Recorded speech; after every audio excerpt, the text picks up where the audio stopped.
Yo, halo! Kali ini saya dapat kesempatan buat cobain handphone unik yang baru dan belum dijual ke pasaran secara langsung.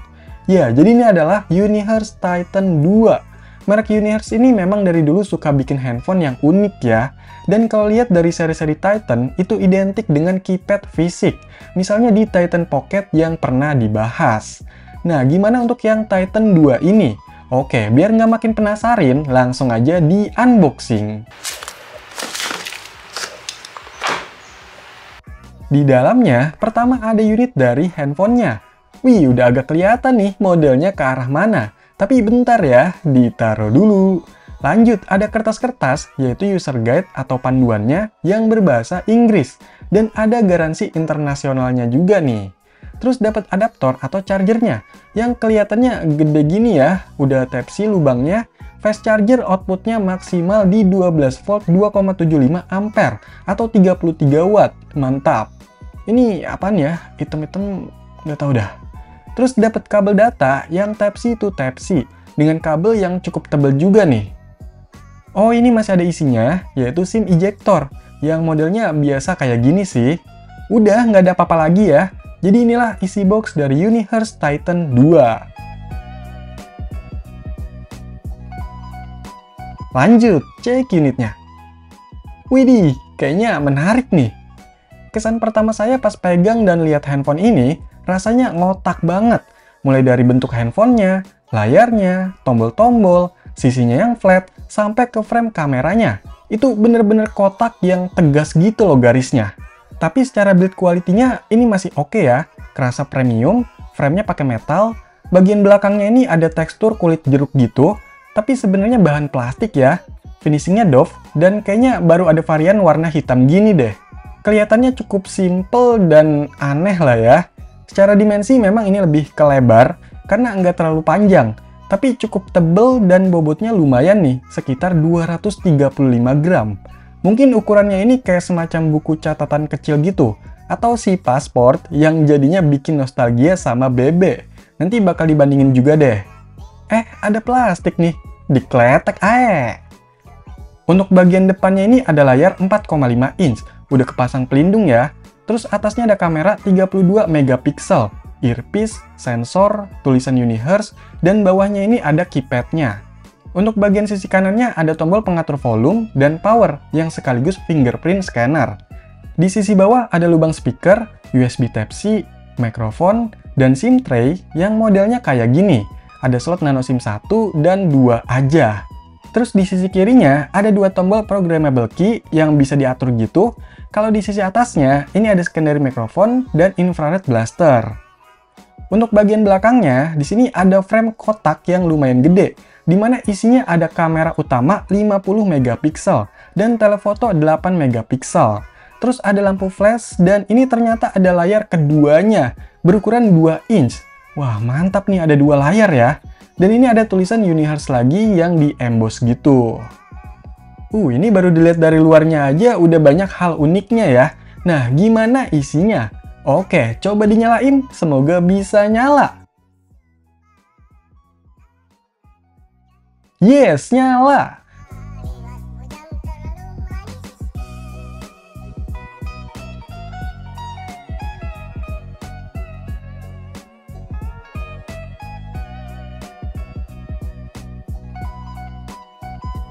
Dan inilah tampilan awal dari UniHertz Titan 2. UI-nya ini lebih ke stok Android ya, atau nggak begitu banyak kostumisasi di tampilannya ini.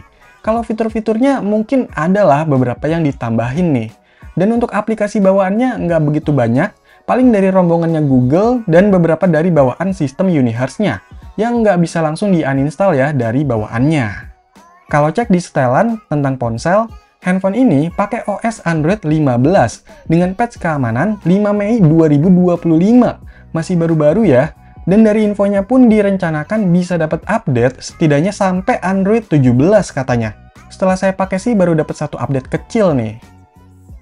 Untuk RAM-nya ini ternyata gede banget loh, 12 GB.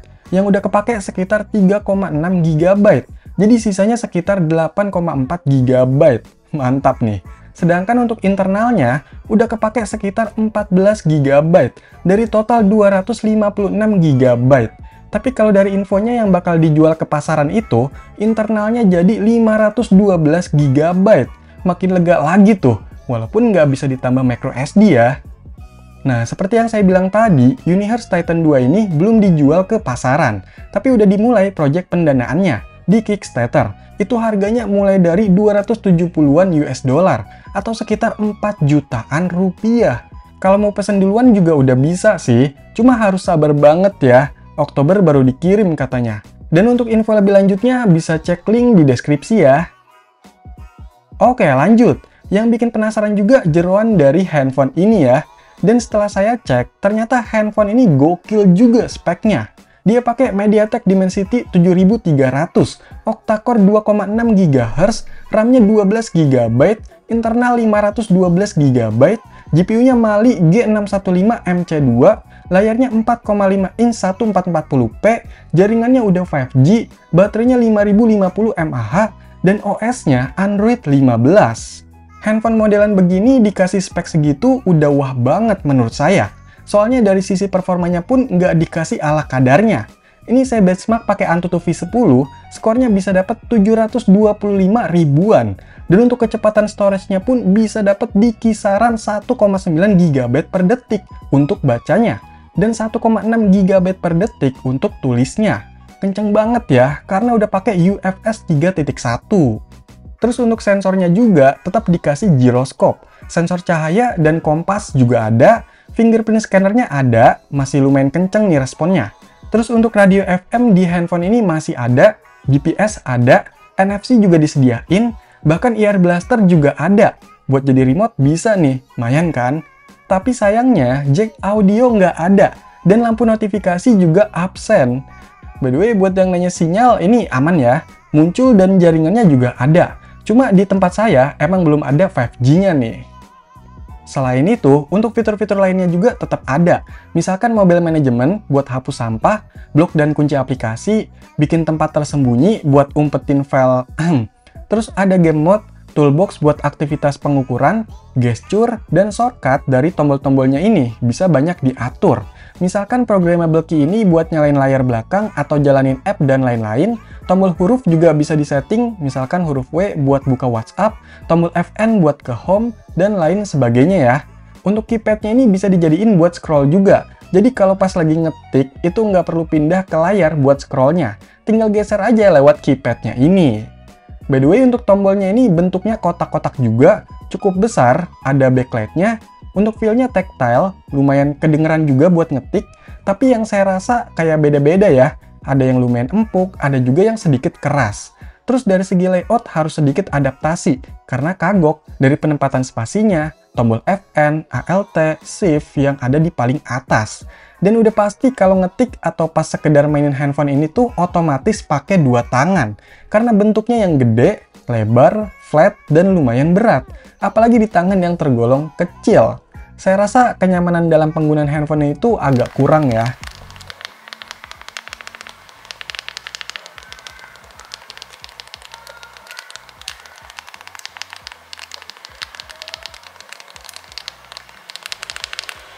Nah, yang uniknya lagi di bagian layarnya nih, yang pakai aspek rasio 1:1 alias persegi atau kotak.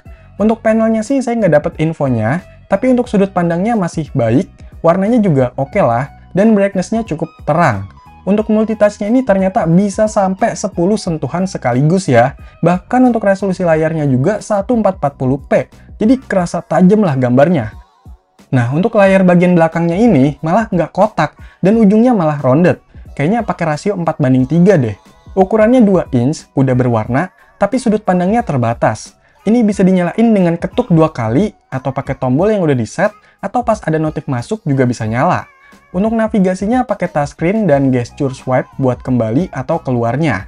Di sini untuk tampilan utama ada jam atau watch face yang bisa diubah-ubah, udah disediain banyak dari bawaannya. Tapi kalau mau bikin sendiri juga bisa kok. Terus ada tampilan audio player buat play pause, naik previews, lagu yang lagi didengerin. Dan ada beberapa menu lainnya juga nih, yaitu kompas buat atur brightness layar ini, dan bisa juga buat nampilin beberapa aplikasi lainnya. yang harus ditambahkan satu persatu ya lewat pengaturannya. Pas jalanin aplikasi ini lancar-lancar aja loh. Refresh rate-nya kemungkinan sama kayak layar utamanya, yaitu 60 Hz. Wah, asik nih bisa jalanin aplikasi tanpa pakai layar utamanya. Tapi ada keterbatasannya sih, yaitu nggak bisa ngetik lewat layar kecil ini. Nggak muncul tuh keyboardnya. Oh iya, di sini juga ada menu kamera loh, dimana kita bisa selfie pakai kamera belakangnya. Dan inilah untuk hasil kamera dari UniHurst Titan 2.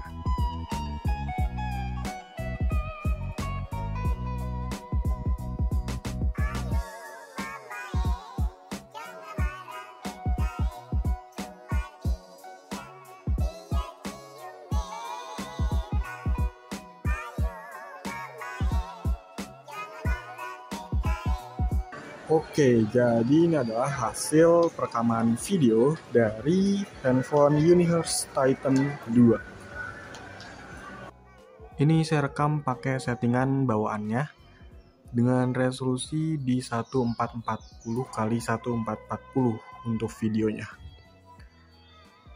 Menurut kalian gimana nih untuk hasil perekaman dari videonya? Gue enak nih.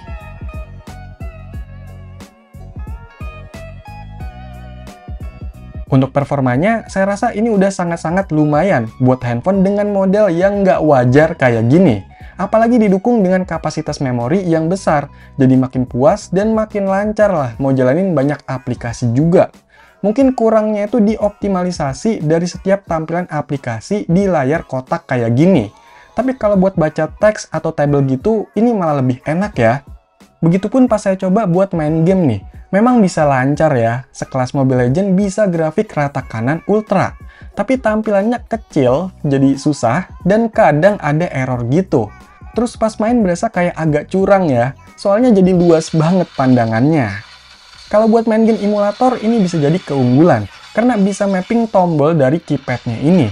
Dan secara performa nggak bisa dianggap remeh.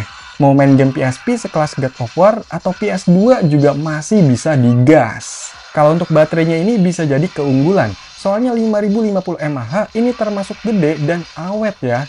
Screen on time pemakaian saya bisa dapat sekitar 6 jam. Misalkan buat main game Mobile Legends selama 10 menit, itu ngurangnya cuma 3% aja. Terus kalau untuk ngecharge-nya, itu tergolong cepet juga ya. Dari 20% sampai full, itu cuma butuh waktu sekitar 1 jam.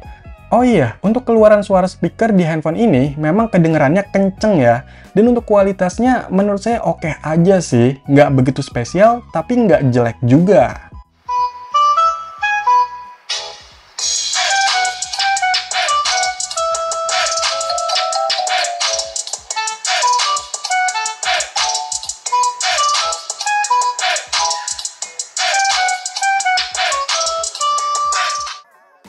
UniHurst Titan 2 ini memang punya bentuk desain yang menarik ya, gak ngikutin tren handphone di pasaran saat ini. Udah pasti kalau kalian pakai handphone ini di tempat umum atau tongkrongan, bakalan dilirik atau bahkan jadi pusat perhatian. Terus desainnya ini memang bikin nostalgia juga, soalnya kalau saya lihat ini ngambil referensi BB Passport, dari desain, bentuknya, dan layarnya juga. Tapi ada beberapa perubahan, yaitu dari dimensinya. UniHurst ini lebih besar, tebal, dan berat. Terus garis-garisnya lebih tegas atau flat. Di keypadnya juga ada baris tombol tambahan. Dan tentunya dari segi spesifikasi, OS, fitur, maupun tambahan gimmick lainnya. Oh iya, karena yang saya coba ini unit sampel, mungkin unit yang dijual ke pasaran nanti ada hal-hal yang diperbaiki atau disempurnakan lagi supaya lebih baik ya. Nah, buat yang pengen nostalgia, cari handphone keypad QWERTY tapi kekinian, atau pengen dijadiin koleksi aja, mungkin handphone ini bisa jadi pilihan. Tapi dilihat dari harganya, ini memang lumayan ya. Jadi sesuaikan aja dengan budget dan kebutuhannya masing-masing. Semoga informasi ini bermanfaat dan bisa jadi pertimbangan.